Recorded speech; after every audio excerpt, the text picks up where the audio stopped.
In a small village in Nigeria, there was a bright and cheerful girl named Amina. Amina loved going to school and learning new things. Her best friends were Tand and Busy, and they always played together during recess. One sunny day, Amina's parents, Mr. and Mrs. Ode, were very busy. They had to go to the city for an important meeting. Mr. Ode thought Mrs. Ode would pick up Amina from school, and Mrs. Ode thought Mr. Ode would do it. But in their rush, they both forgot about poor Amina. When school ended, Amina waited outside, expecting to see her parents' car. One by one, all the other children left with their parents. Tand and Busy waved goodbye as they climbed into their cars.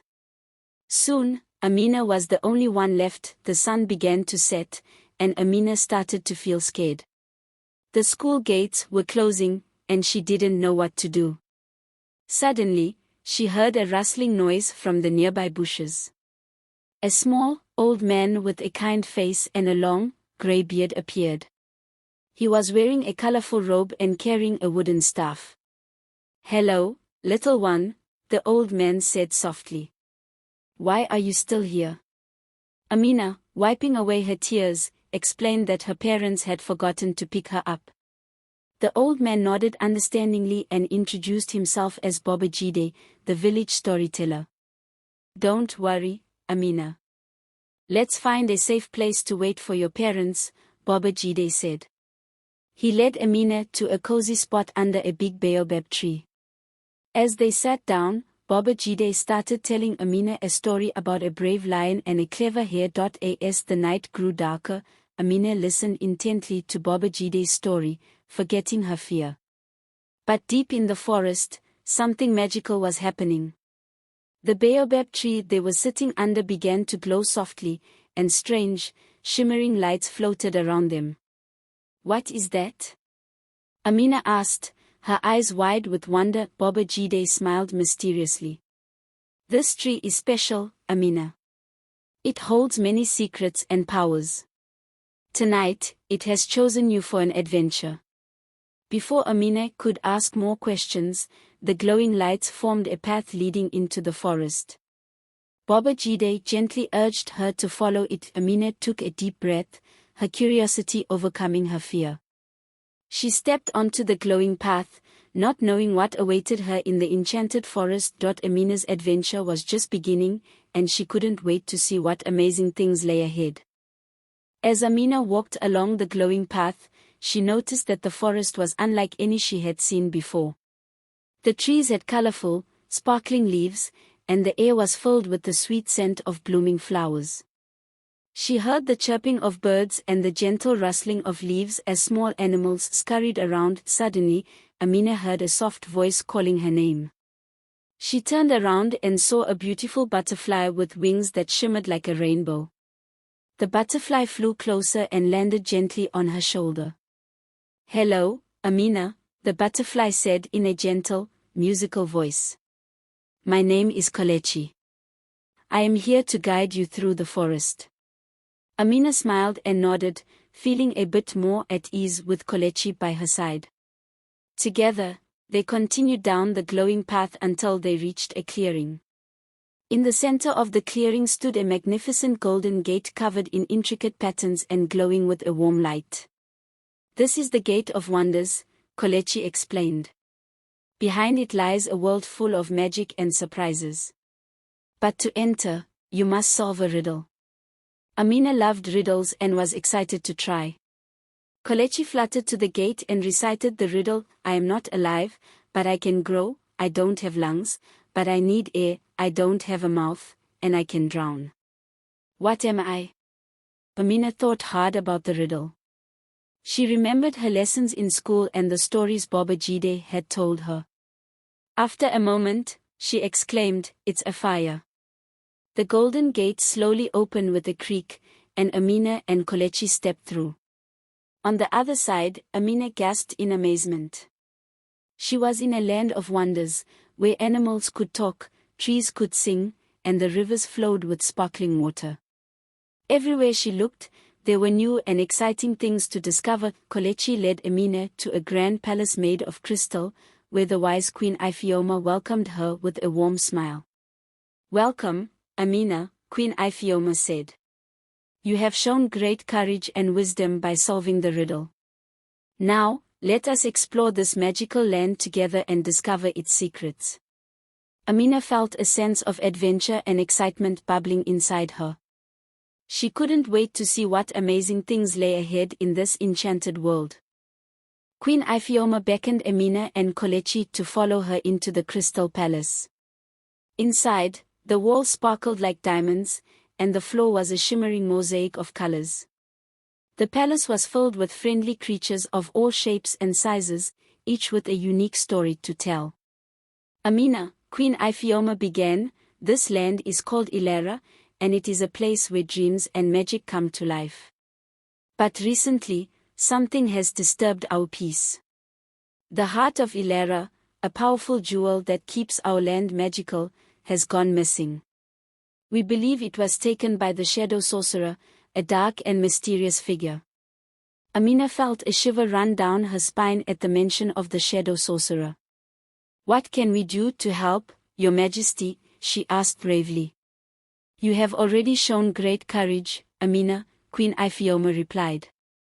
"We believe that you are the one who can find the heart of Ilera and restore peace to our land. Kelechi will guide you, and you will need the help of friends you make along the way." With a determined nod, Amina agreed to take on the quest. Kelechi fluttered around her, excited to begin the journey.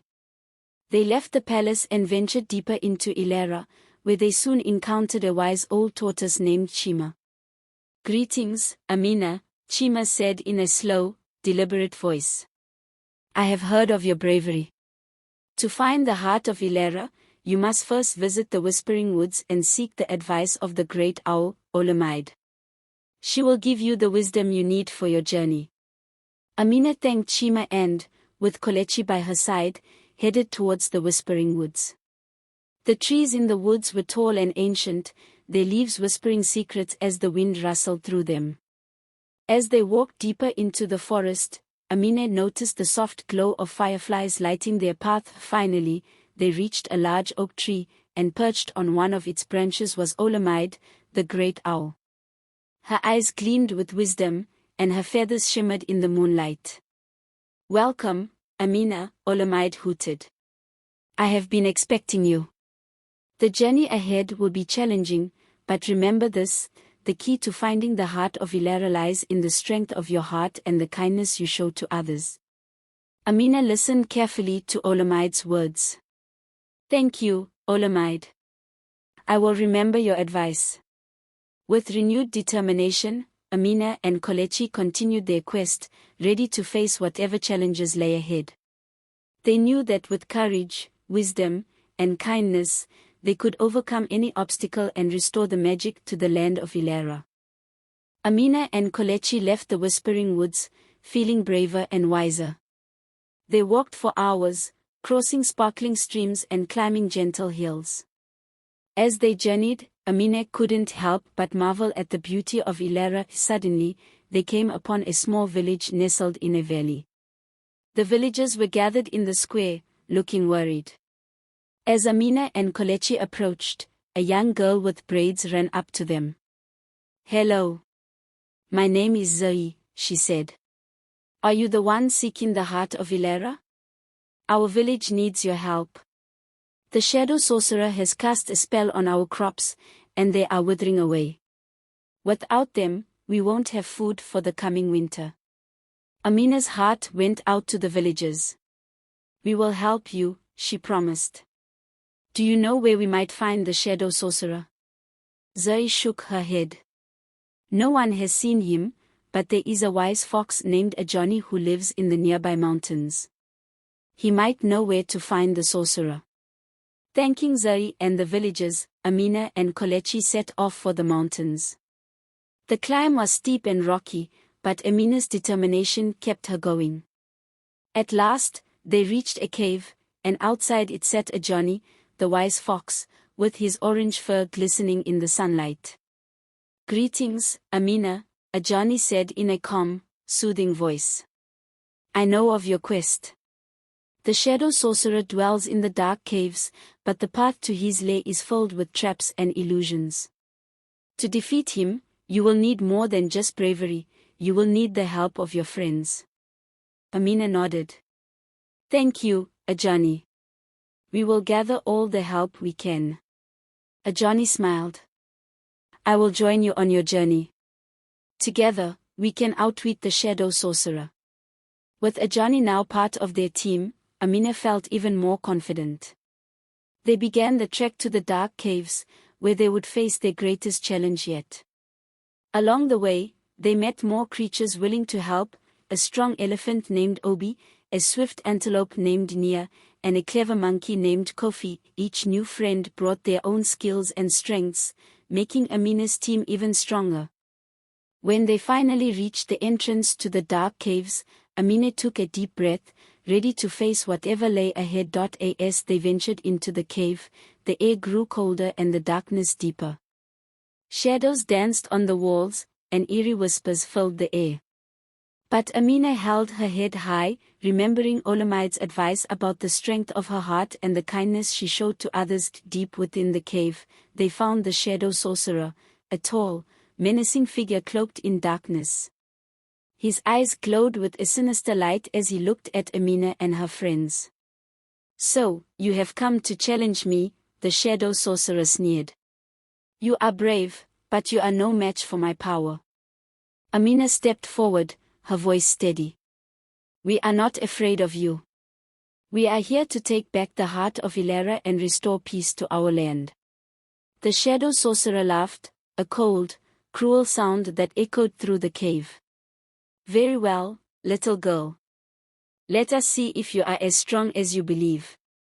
With her friends by her side, Amina knew they could face any challenge. The battle for the heart of Ilara was about to begin, and she was ready to give it everything she had. The shadow sorcerer raised his hands, and dark tendrils of magic snaked out toward Amina and her friends. But they stood firm, ready to counter his attacks. Kelechi darted through the air, distracting the sorcerer with her shimmering wings, while Ajani used his cunning to evade the dark magic. Remember, Amina, Ajani called out, use the strength of your heart and the kindness you've shown. Amina took a deep breath and focused. She reached into her pocket and pulled out a small, glowing stone given to her by Queen Ifeoma. The stone pulsed with a warm light, and Amina felt a surge of courage. Obi, the strong elephant, charged at the sorcerer, using his powerful trunk to knock away the dark tendrils. Nia, the swift antelope, ran circles around him, making it hard for him to focus. Kofi, the clever monkey, swung from stalactites, dropping small stones on the sorcerer to keep him off balance. As the battle raged on, Amina felt the stone in her hand grow warmer. She realized that it was reacting to the unity and bravery of her friends. Holding it high, she shouted, "We are stronger together." The stone's light grew blindingly bright, filling the cave with a warm glow. The shadow sorcerer shielded his eyes, trying to block out the light. No. This can't be, he screamed. In that moment, Amina knew what to do. She focused all her energy and love for her friends into the stone, and it unleashed a powerful beam of light that struck the sorcerer. The dark magic around him shattered, and he fell to the ground. Defeated, the heart of Ilara appeared, glowing with a brilliant light. Amina picked it up and felt its warmth spread through her. She turned to her friends, who were smiling with relief and joy. You did it, Amina. Kelechi cheered. No, Amina said, smiling at her friends. We did it together. With the heart of Ilara in hand, they made their way back to the Crystal Palace. When they arrived, Queen Ifeoma greeted them with open arms. You have restored the heart of Ilara and brought peace back to our land. You have shown great courage, wisdom, and kindness. Amina placed the heart of Ilara back in its rightful place, and the land of Ilara began to glow with renewed magic. The crops in the village flourished, and the creatures of Ilera celebrated their victory. As the celebration continued, Amina knew it was time to go home. Baba Jide appeared, smiling kindly. "You have had a great adventure, Amina. Now, it is time to return to your world." Amina hugged her new friends, thanking them for their help. With a final wave, she stepped through a portal that Baba Jide created, and in an instant, she was back under the baobab tree where her adventure had begun. Her parents, Mr. and Mrs. Ode, arrived moments later, frantic and apologetic. "We are so sorry, Amina," they cried. "We didn't mean to forget you." Amina hugged them tightly, feeling a new strength inside her. "It's okay, Mama and Papa. I had a wonderful adventure, and I learned that with courage, kindness, and friends, anything is possible." As they headed home, Amina knew she would always remember her magical journey in Ilera and the friends she made there. And deep in her heart, she felt that one day, she might return to that enchanted land for another adventure.